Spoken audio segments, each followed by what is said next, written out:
begin to understand why we sing, what we sing, where we sing, how we sing, the words we sing.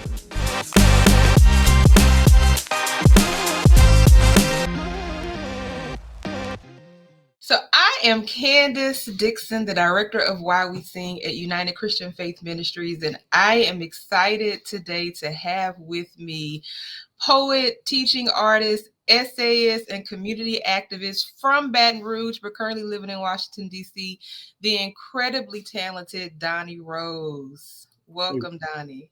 Candace, thank you for having me. And quick correction, I actually live in Bowie, Maryland, which is about 30 minutes from D.C. I do work in D.C. So, I only want to say that because, like, when I tell people up here I'm from Louisiana, they're like, New Orleans? I'm like, no, Baton Rouge. Exactly, right? So you gotta correct people on both ends. So if it's Baton Rouge and not New Orleans and Louisiana, then it needs to be Bowie, Maryland, and not Washington, D.C. over there. So I get it.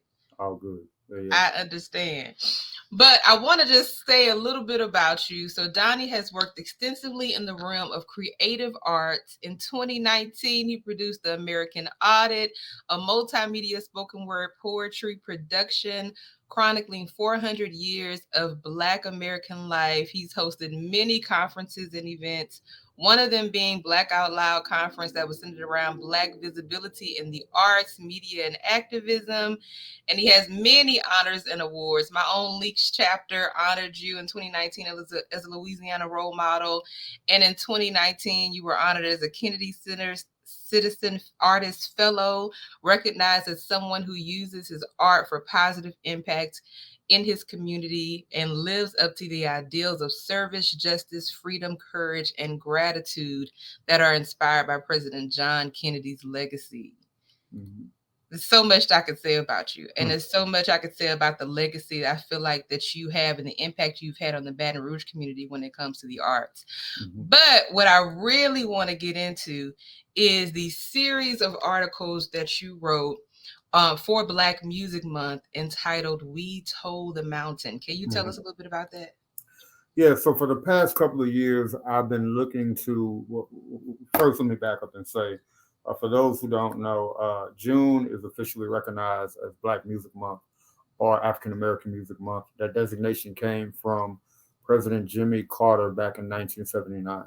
And so it's pretty much a period in which Black music is uplifted and amplified. And, we talk about the songs, the songwriters, the musicians, et cetera, et cetera. So it's kind of like a specific emphasis. So for the last few years, I had been kind of challenging myself to do various writing projects around during Black Music Month. Like a couple of years ago, I had a series called Gone Jig Then, which was like specifically in dedication to Baton Rouge rap, a genre called jig music. A couple of other things where I dabbled in, but for this particular year, I'm currently working on a project called Rhyme Travel, which is in celebration of the 50-year hip hop, 50-year anniversary of hip hop. But for me, my mind often kind of drifts. And so as I've been working on Rhyme Travel, I was like, I want to go on a side mission for Black Music Month. And so the side mission became We Told the Mountain. And We Told the Mountain is in response to the very well-known gospel song, Go Tell It on the Mountain. And the idea behind We Told the Mountain was to write a series of essays and poems that basically spoke to the everlasting power of gospel music as it pertains to Black musicianship, Black community, Black arts. And so what we know is that historically, one of the first forms of art and music that Black folks contributed to this country was gospel music. Blues came secondary, but definitely gospel music. And so even when we think about, other forms of music, whether we're talking R&B, whether we're talking hip hop, whether we're talking rock, soul, jazz, there are often sprinklings of gospel that can be found in pretty much any other genre of music, particularly created by Black musicians. And so I kind of wanted to lean into just that idea and really kind of write from a perspective of how I personally was shaped and influenced by gospel music. As someone that grew up in a Black church, shouts out to the Mount Pilgrim Missionary Baptist Church in Baton Rouge, where I came of age. I sang in the junior choir and the young adult choir, and my mother was a member of the mass choir, and my aunt was a member of the mass choir. And so, like, for me, foundationally, before I was performing spoken word anywhere, the first stage I ever took was being in the choir at Mount Pilgrim Baptist Church. And so I really kind of want to, I think, for this project, this series of writing during Black Music Month, lean into my own personal foundation and do a little bit of interrogation of self, if you will, while working on this larger project about the 50-year anniversary of hip hop. And so I wrote a piece every week. What I previously did with other Black Music Month series where I kind of failed was I was overzealous in trying to, like, I'm going to write a piece or write something every day or every other day. And this time I was like, let's be realistic. You know what I mean? Working full time to start a great job about a month and a half ago. And I was like, what is the probability of me writing 3 times a week? It's probably not going to be that high for this project. So let me set a realistic goal of generating 1 piece per week. And so that's what I did over the course of the month of June, 4 pieces, 1 piece per week for the We Told the Mountain series. And it really just kind of turned out to be some very, again, self-exploration type writing. It was some liberating writing. I said some things I hadn't said in a long time. Well, when I said I wrote some things I hadn't thought about in a long time. And I put some language out into the atmosphere that I felt was really releasing for me to write. So yeah, that's about the gist of it. Well, one article that you wrote was the hip hop Holy Ghost is really the only one I've ever known. Yeah. I enjoyed reading that. So what was the inspiration behind that? Killer Mike, the rapper Killer Mike, put out a new album called Michael about a month ago. And the album is incredible. So it's like for me, it's the best rap album that has come out this year. And it'll probably be one of the best rap albums that have come out in recent years, period.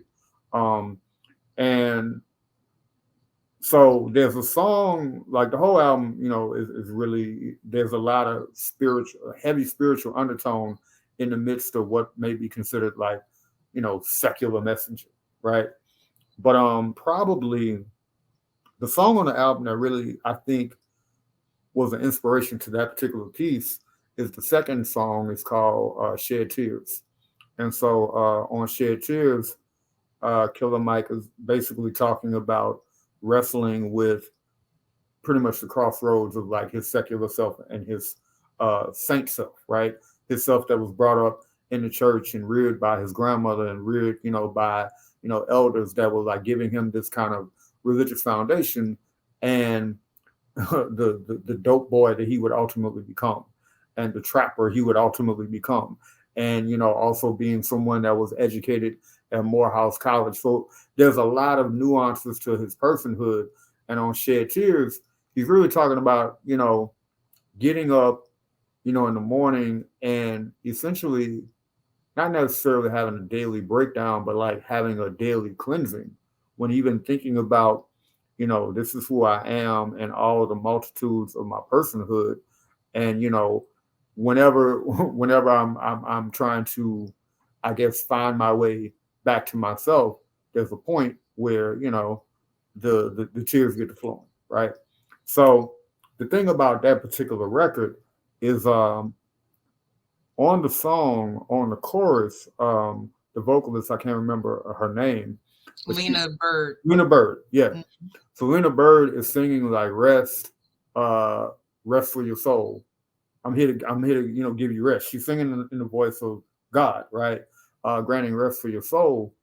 And for me, that was just so resonant, because it's like, this whole idea of you being out in the world and you're trying to make advancements in whatever way you can. You're trying to, succeed or level up, whatever it is you want to call it, but also struggling with the concept of your spirit being at rest. You know what I mean? Of just being comfortable in your own skin and in your own personhood, and hoping that you don't have to like face a physical death before you really get rest, before your spirit really is at rest. And so that was just super resonant for me. And it kind of was the anchor for the piece. But I think the larger kind of thing that I was saying is that what I couldn't remember in thinking back to like my early childhood was what music I was exposed to first. Was it hip hop music or was it gospel? Or did they both come at the same time? Because I can distinctly remember going to church and singing in the junior choir and singing Jesus on the Main Line. About around the same time, I could also distinctly remember my older brothers playing Run DMC and Too Short, right? So it's this idea of like, what did I really like come into contact with first? And I also kind of talk about how there was definitely a period in my life where, those roads kind of diverged and I continued in the pathway of, hip hop arts and spoken word and being engaged with hip hop culture and not so much with church, right? Mm-hmm. And so, but I think what it was and what I was kind of getting at is that, through that Killer Mike album and through like various other examples of hip hop, I've often found spiritual undertones. So there's always been this kind of connecting thread, even when I was not in a sanctuary clapping my hands or in a choir robe. Like there was always like this kind of through hip hop, this calling point back, right? And I think that when people think about rap music, of course, the ideas from a secular lens. Of course, there's messages of violence and misogyny and nihilism and a lot of these things. But with Killer Mike's album, just like with a lot of albums that a lot of my favorite MCs have put out, like a lot of them grew up as Black boys who at one point or another, grandmother and mother, somebody was like dragging them into a church, you know what I mean, and sitting them down, and they were participating in prayer time, or they were maybe they were members of a choir, or maybe they just only went on Easter. But like so much of the foundation of who so many Black people are is rooted in some level of exposure to church or religion at some point. And so even if you are someone that is kind of out in the world doing worldly things or making worldly art, if your foundation was at any point rooted in something, spiritual, it often finds its way back. And, I think I said in the piece that, I've known what it is to find holiness in unholy situations. And kind of what I mean by that is, for me, the idea of, experiencing something of a higher power is like when I'm feeling at my absolute utmost peace. And sometimes that peace may come in what may be deemed a secular environment, or in an environment that one may not tie to piety or religion. And, like there were points where I've been like, yeah, this feels godly, even in the midst of what seems like ungodly settings or activity or whatever case may be.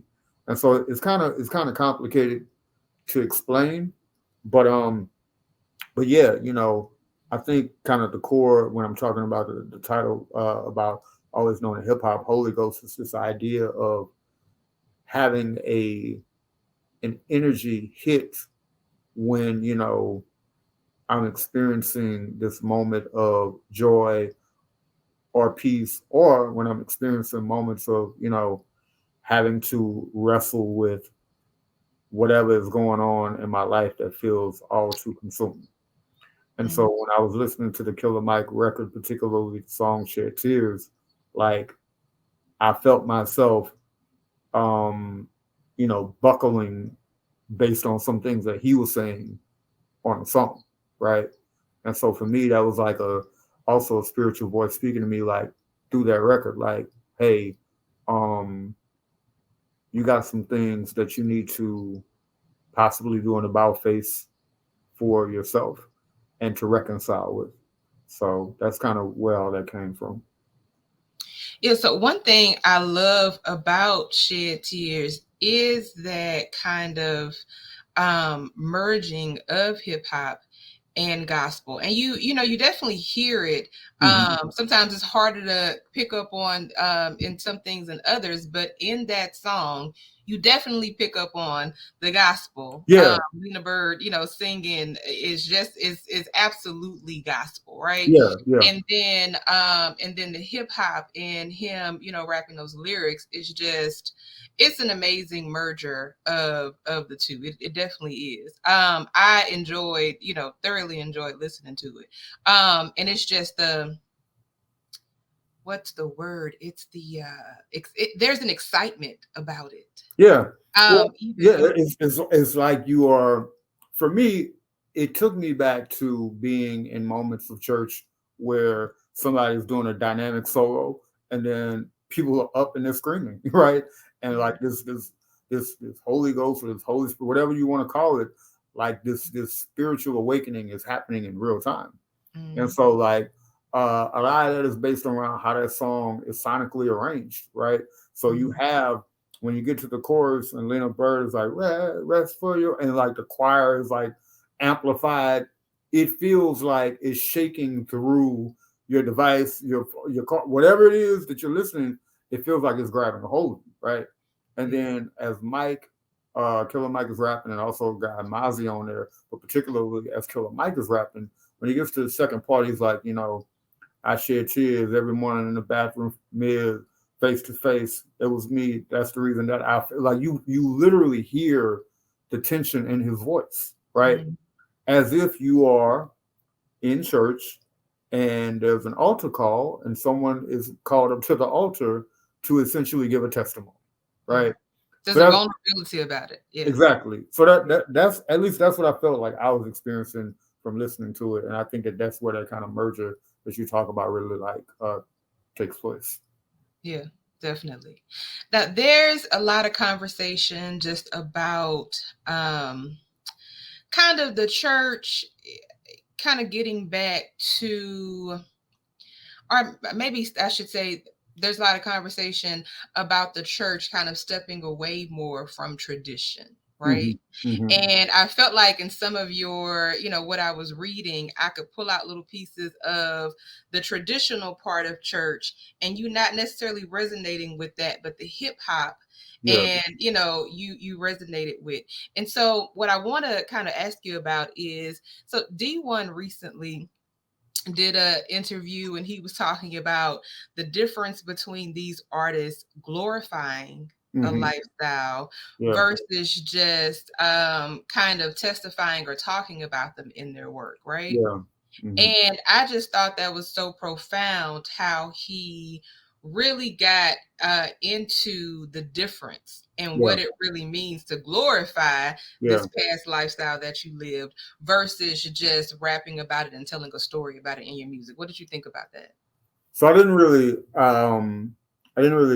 see D1's full interview, but I have so the project I mentioned earlier, Rhyme Travel, I actually interviewed D1 for that, and I've known him for the past, I've known D1 almost 20 years. I've known him for a while. Good friend of mine. I was once kind of almost something of a mentor to him. So I know his ideology around it. And I think that he's on to something. I will get into a little bit that is somewhat, I don't want to say, because it's actually not conspiracy, somewhat theoretical, but let me say this. So there are record label owners that do have stock in private prison.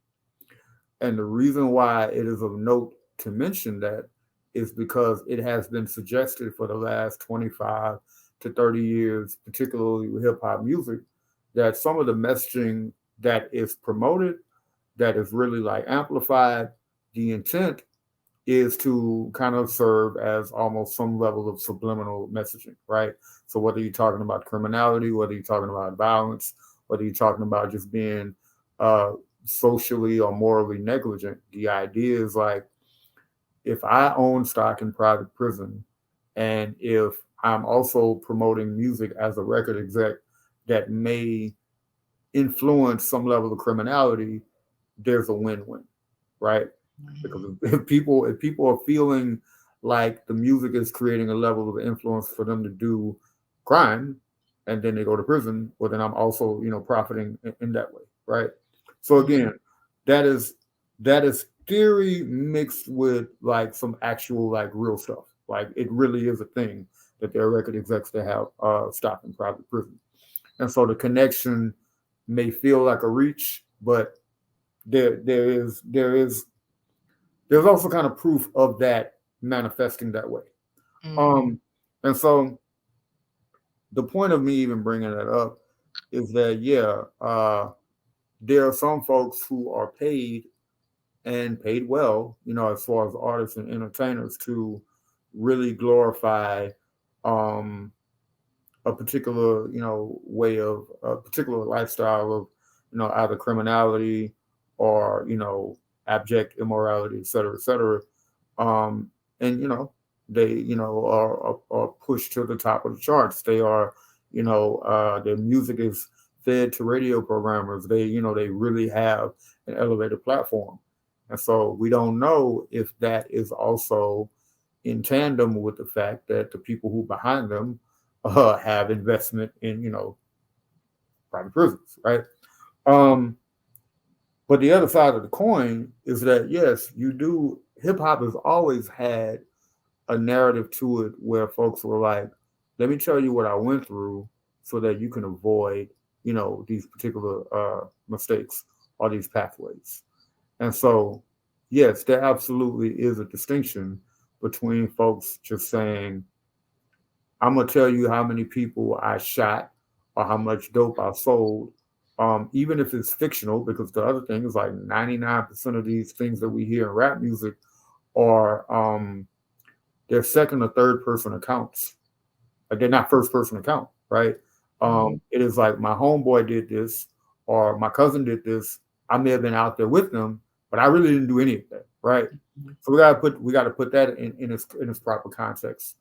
But the other, the other point is that the other side of that is you will have folks, rappers like Scarface, rappers like Jeezy, rappers like Jay-Z, who have often like had autobiographical music that pretty much said, these are the things that I was involved in.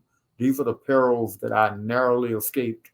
Now that I escaped them, I'm letting you know this is what that game leads to, right? I'm not necessarily saying that you should do this. I'm not necessarily saying that you shouldn't do it. But if you listen between the lines, what you will hear is stories of escapism. Maybe narrowly, but this is what happened, right? This was the scene, these were the characters, this is the setting, this is what I was involved in. I'm now here to tell you this on record, but it almost didn't end that way, right? So you take somebody like Jay-Z, who is arguably the most successful rapper, of all time. And the other day in Brooklyn, the Brooklyn Public Library has a exhibition called the Book of Hove, right? And so if you go to the Brooklyn Public Library anytime from now through fall, outside of the library, there are literally Jay-Z lyrics like that are printed on the building, like all in front of the building, right? You go into the library, there's this expansive exhibit of photos of Jay-Z, of album paraphernalia, all of this kind of stuff, right? And it is all really driven around this narrative of, I survived this perilous way of street living, drug dealing, whatever violence that came along with that. But I'm here to tell you the story, not necessarily from a perspective of you go out and do that. Like he has a famous line where he's like, Hove did that, so hopefully you wouldn't have to go through that, right? And I think that when we talk about that, and maybe what D1 was kind of talking about, is like there's something of a generational divide between a lot of rappers that came of age when we were younger, that gave you these narratives from a perspective of, I'm just letting you know what it is, versus what a lot now is like, I'm going to be as I'm going to talk as immoral as I possibly can from the perspective of, I'm actively doing this thing and I want you to join me, right? Um, there are some who believe that where that comes from to a certain extent is that whereas folks of our generation may have grown up where a lot of the rappers were the drug dealers, quote unquote. We're now in an era where a lot of the rappers are products of that time and they're the drug users. And so, like, there's even this kind of dichotomy between the messaging of someone that was like, I did this as a means of survival. Now I move, and then I took it and I made my talent my main thing, and now that's not my thing. Versus someone being like, uh, I'm just kind of in the throes of addiction, and I want you all to celebrate that with me, and I want you to join me in my dangerous way of living, right? Mm-hmm. And so, I'm often mindful of just even how I talk about that, because I don't want to like come across as like the old head that's like, back in my day we didn't, our music didn't do thus and such, because in a lot of ways it absolutely did, right? But we have seen I think something of a continual descend uh as far as people's content. And again, like, just like I mentioned that there are record execs that have investment in private prisons, there's also record execs that have investment in the pharmaceutical industry. And so what Mm-hmm. that means is that if you have someone that is promoting their addiction to Percocet, for example, then there's also a benefit to that record exec who may have a small investment in the pharmaceutical industry, having a generation of kids now addicted to a substance that they can get their hands on. Mm-hmm. So that may have like went in a couple of different directions of what you asked, but No, yeah, go ahead. no, that was great. That touched on a lot. I want to ask you though, why do you think music is so powerful that it influences people so much, and that why don't we recognize that influence too that it has on us, but we see other people recognizing it and profiting from it? I think that so much as and I talk to the students who I teach this. So much is the idea of sensory detail, right? When we talk about the sense of sound, when we talk about the sense of sight, in particular, right?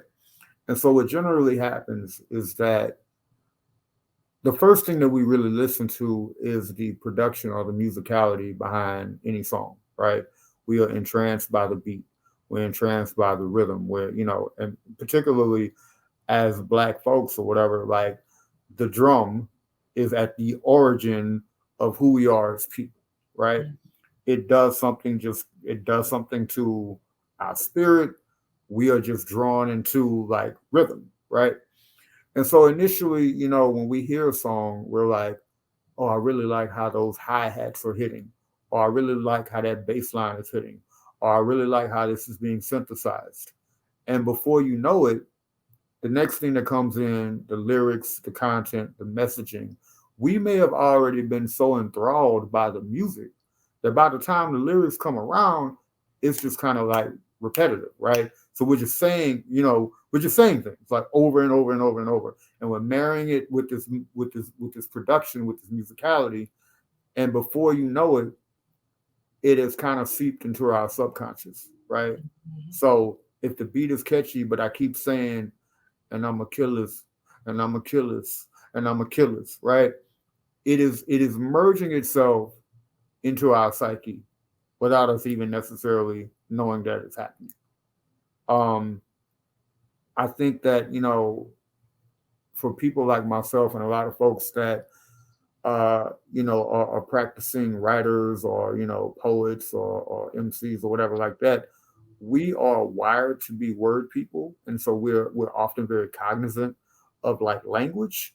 Mm-hmm. But and I don't say this from a high and mighty place, but a lot of folks that consume music there's not always a hyper awareness of language. Like there's the awareness to where you may learn lyrics and then you can spit them back, but there's not always this like, let me think about what I'm digesting right now, right?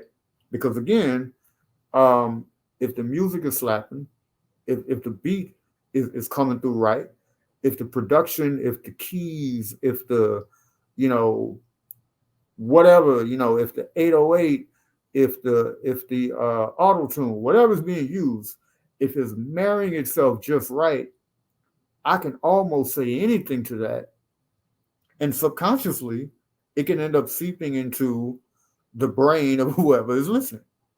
And then, if you take a track and that track is heavily promoted and it's put, in radio rotation, and if it's put at the top of streaming services, if it's put, snippets and commercials, then before you know it, like I've been conditioned to take that word as law, right?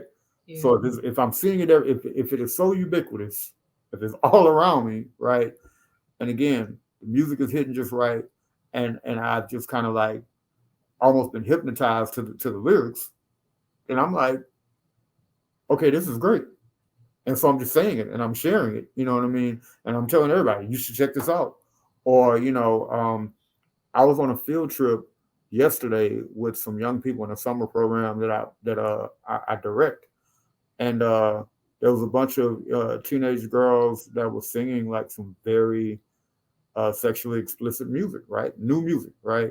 I tried not to be too whatever about it, because I grew up in the era of like Lil Kim, Foxy Brown, et cetera, et cetera. So, I can't be the guy again to be like, what you all are doing now is blah, blah, blah, because that's low-key hypocritical.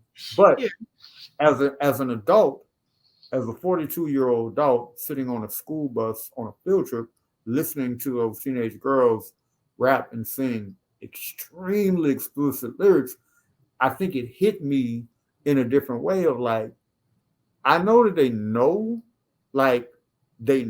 what they're singing and what they're rapping, but at the same time, it's been so inundated, it's been so heard that it's just like they're spitting these lyrics out easily. It's so programmable, right? Mm-hmm.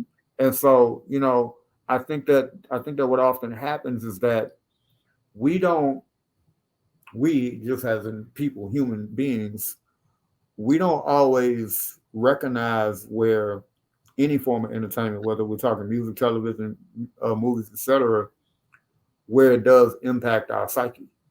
We're just like, I'm watching this, I'm listening to this, I think it's cool, right?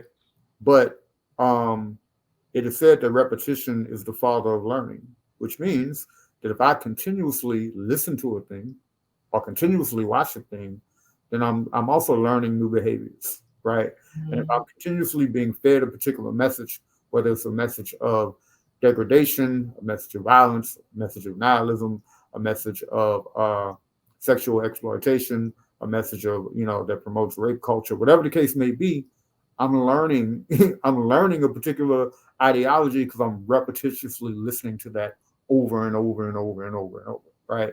And if I'm not taking a step back and saying, you know what, I like this, but I don't agree with it, you know what I mean? Then I'm gonna be infected, really, for lack of better words, right? A lot of folks don't engage with entertainment from a discerning place. We just take it at face value, and before we know it, we are repetitively, learning these ideals that may not even align with who we are as people, right? Who we are as individuals. You know what I'm saying? But it's like the beat slap, or or the lyrics are catchy, or the production, hits us in a particular way, and before you know it, this is what we're kind of programmed to like just digest. Yeah, I completely agree. I do think though that some of what you talked about in one of the articles for Black Music Month had to do with kind of, the hip hop resonating with you a whole lot more than that Yeah. church music was. Mhm. But I do believe that the church is being more intentional about embracing Yeah. hip hop and allowing our youth to like explore rap and other things, but from a Christian perspective. Yeah. And so I love how, things are going in that perspective. Because like you talk about the musicality and the beat and all that, if we can do that, and create that music that is more positive and control that narrative a little bit more when it comes to music, I feel like we can really impact people in a positive way versus how the music impacts people in a negative way. Yeah. I mean, you like Christian rappers have been a thing for quite some time. You know what I Mhm. mean? You mentioned D1 earlier. You got acts like Lecrae. Yeah. There's a number of folks, and I think that for a period of time, particularly in the 80s and the 90s, more or less at the inception of hip hop, it was looked at by the church as such like devilment, right? It was like the antithesis of all things pure and holy and moral. Mhm. And what was happening was that while the church was vilifying rap music, literally, the late Reverend Calvin Butts steamrolling over Snoop Dogg CDs in '93, like that was, a thing. And other, high profile clergy folks being like, this is the devil's music, do away with it. While that was happening, concurrently, rap music was raising a generation, Mhm. right? So what happens is, if you got this music that the church was vilifying, also raising a generation, and by that I mean, providing, ideology, providing, a way out of criminality, providing, financial resources, providing, a platform for talent, raising a generation in all those various capacities. What did that generation then do? Oh, well, if the church is anti this, then I'm anti the church, right? Mhm. Mhm.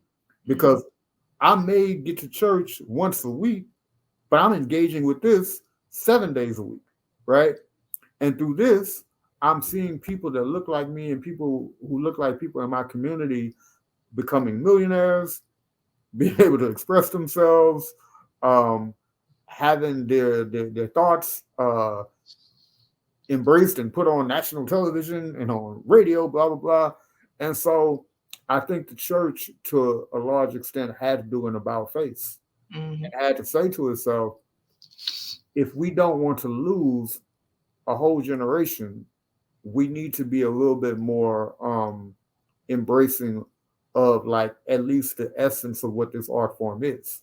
It Mhm. does not mean that we have to agree with all of the messaging or the ideology, but we cannot act like it does not have an influence. Mhm. So I distinctly remember the point in which, uh, maybe choirs were kind of like, putting a little bit more, hip hop into it. And, we got to give a huge shout out to like the pioneer, Kirk Franklin, right? Mhm. And his work in bridging that gap, right? Mhm. Um, and I've heard him talk about this before. It was a thing that he recognized, kind of what I was mentioning. He recognized it a while back that if we, as in people who were in the church, completely ignored hip hop culture or ignored hip hop as an art form and just kind of stayed on the side of vilifying, of shunning, of demonizing, that a whole generation would be like, okay,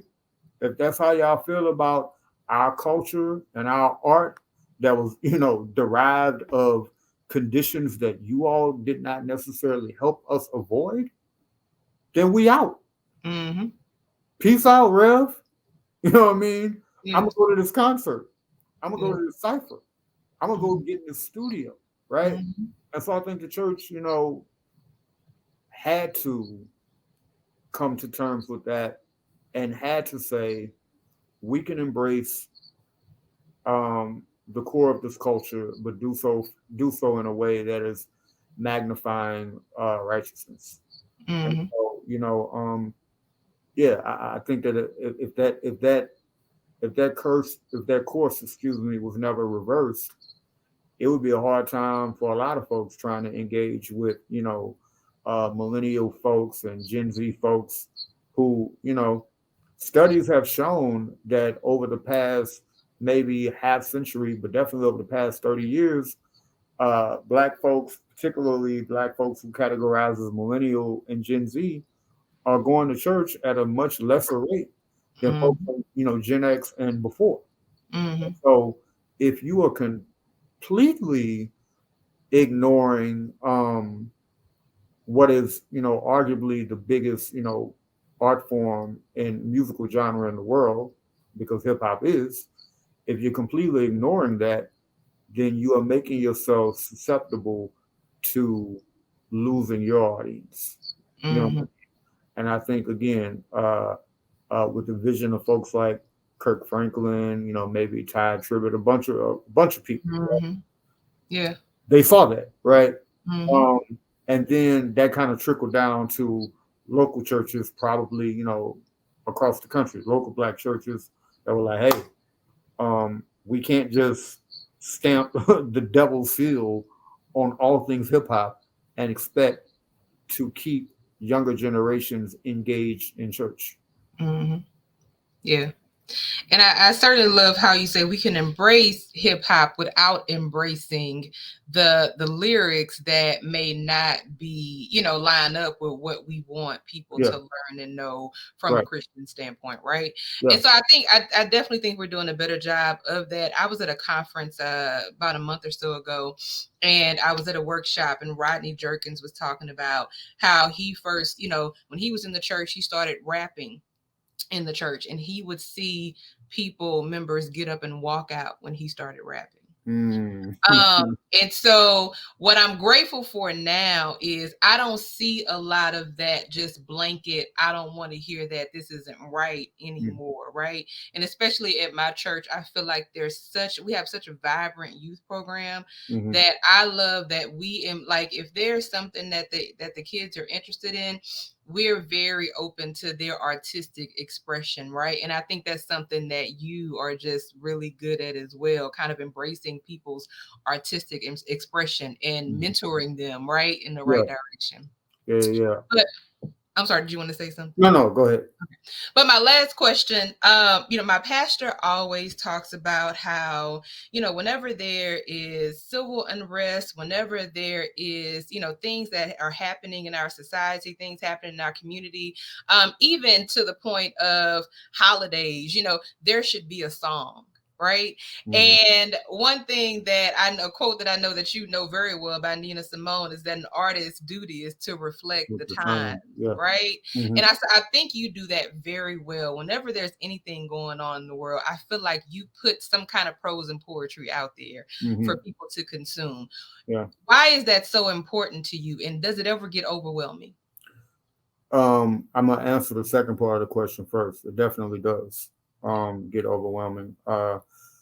My memories, our Facebook allows you to see your memories from years back, or if you have the app Time Hop, you can see like memories. So for the past now 7 years, memories of 2016 in Baton Rouge show up in my social media. And if I'm looking at it right now, specifically in the month of July, from the top of July through August, I'm looking at memories of Alton Sterling being killed in Baton Rouge, the civil unrest that came from that, the police, the ambush of police that happened, the Baton Rouge police.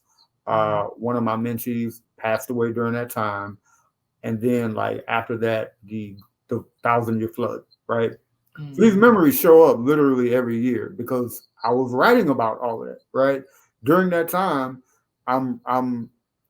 I don't know. It's like I became like a bootleg reporter or something, you know what I mean? And I'm writing these posts and all these different things about what's going on. And so just even having that come back, by way of memory is mildly overwhelming, right? Just even looking back and reading threads, you know what I mean? Of like, man, we were going through some hard times. And just reading what people were saying at the time and whatever I was putting out at the time, I was like, wow, it's, of course we're resilient people and so we survive, but wow, those were like really difficult times. And this is before we get to the summer of 2020 in the midst of pandemic, and we're talking George Floyd, and we're talking Breonna Taylor, and we're talking Richard Brooks, and we're talking Ahmaud Arbery. This is before that, right? This is when it's in our backyard in Baton Rouge, right? So even just, articulating about those things can be overwhelming. I think for me, uh, it wasn't necessarily always my course, right? When I first started doing poetry, spoken word back in like 2099 or whatever, while a student at Southern, like I was writing about extremely trivial stuff, extremely whimsical stuff. I was, a young, I guess, aspiring MC that was moonlighting as a poet. You know what I mean? Like I was trying to get my lyrics on, and so a lot of the, I guess, negative attributes of hip hop also spilled over into my poetry. You know what I mean? A lot of my early poetry was misogynistic, or it was, it wasn't progressive, right? And so I think as my personal evolution just kind of continued, uh, I had to grow up, right? Um, but I think that the maybe the inflection point for me, as it was for a lot of people, in 2012 when Trayvon Martin was killed by George Zimmerman, and then in 2014 when Michael Brown was killed by the police and Eric Garner was killed by the police, et cetera, et cetera. What happened for me and a lot of Black writers and a lot of Black poets that I know is that we learned, and not necessarily learned, but we had to come to terms with, yeah, this whole idea of like post-racial America and Black president and upward mobility for Black folks or whatever. It still has not halted centuries of racialized violence, right? And then what we also realized is that all these poems that we were doing at poetry slam tournaments and open mics and all this stuff that was very, we are the world, blah, blah, blah, they weren't necessarily resonating as complete truth, right? So I want to say around that time, the inception of the Black Lives Matter movement, for a lot of writers, a lot of Black writers, we went through a hard reset to where we had to like really think about what was happening in the world around us and how we were processing it and what we were telling our audiences and, just what we were saying in general. And so I think, for me, as well as a lot of other of my peers, we all kind of hit that inflection point at the same time. And we felt like, it would be disingenuous to not, as, the great Nina Simone would have said, to not be reflecting the times, And so a lot of the things that I began writing about somewhere in the early 2010s, I had been thinking about for years, but maybe I felt like it was not a space where it was quote unquote acceptable, or it wasn't a part of the national conversation, right? Or maybe I thought it would have been a barrier to me advancing in my career as an artist, right? But we got to a point in the 2010s where it's like, what is advancement if your people are still being killed in the street? If you're still being victimized by structural racism, if you're still being victimized by systemic inequity, if you have, a Black president in office that, is doing everything that he's supposed to do from a governmental standpoint, I guess, but you got a whole nother situation going on at the street level of folks being disenfranchised at mass scale, some of it resulting in their death, but a lot of it resulting into the slow death of just like poverty and addiction and hunger and housing insecurity, right? Like, what does it mean to be an artist ignoring all of those things because you're in quote unquote a period of advancement, or what some people might have wanted to consider post-racial? And the answer was it didn't mean anything. You know what I mean? So how do you continue to avoid talking about the world outside your window? And that's kind of where I landed with it. You know what I mean? And so from there, I just, a lot of my energy kind of went in that direction. And that's just kind of, been, what it's been. And I feel like to some extent, that has become what church folks may consider my ministry. Like this idea of speaking a particular truth around issues of race and class, you know, culture, and particularly things that impact uh, the Black experience. And that's just kind of where I am with it. There could be a point where I pivot to something else, but I feel like that is my calling. You know what I mean? And I feel like that is what I'm supposed to be doing with my gift, with whatever talent that I have. Um, Speaking to systemic inequities, speaking about and writing about things that have disenfranchised us across the board. You know what I mean? I'll quickly say this: one of the pieces in "We Told the Mountain" was about queer voices in the church, right? Um, and I kind of talked about this idea of growing up um, in a church where the minister of music was people whispered about their sexuality, right? Or there were choir members where people whispered about their sexuality. And these were the same people that the choir and the congregation relied on to make a joyful noise. But folks were having to live in isolation of who they were, right? Mhm. And so when I'm talking about like this idea of being called upon, or maybe I think my calling to like break down certain, either isms or inequities. I'm not just talking about this larger idea of how we are systemically disenfranchised. I'm also talking about how we often end up disenfranchising each other and how we often make our own lives more difficult for people who look like us because we decide that we can be judge, jury, and jurisdiction over their lives. And so yeah, so much of what my work has kind of grown into has been, I guess, the evolution of my personhood. And yeah, I'm human, and so I say things wrong. I make mistakes. I have not always led young people in the best way. I have not always been the greatest advocate for women or LGBTQ plus people, like all of that, right?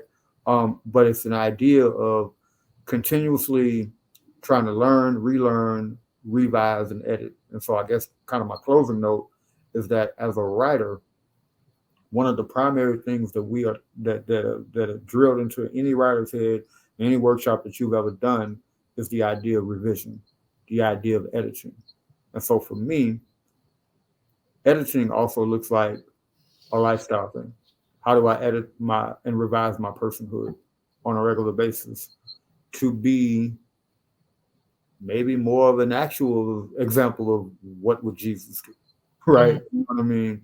And so yeah, that's what things have looked like for a minute, and it absolutely does get overwhelming because who likes to sing a song of sorrow often, right? Or to even opine about things that are difficult. But you know, I find my joy. I talk about my joy. I crack my jokes. I do whatever it is that I need to do.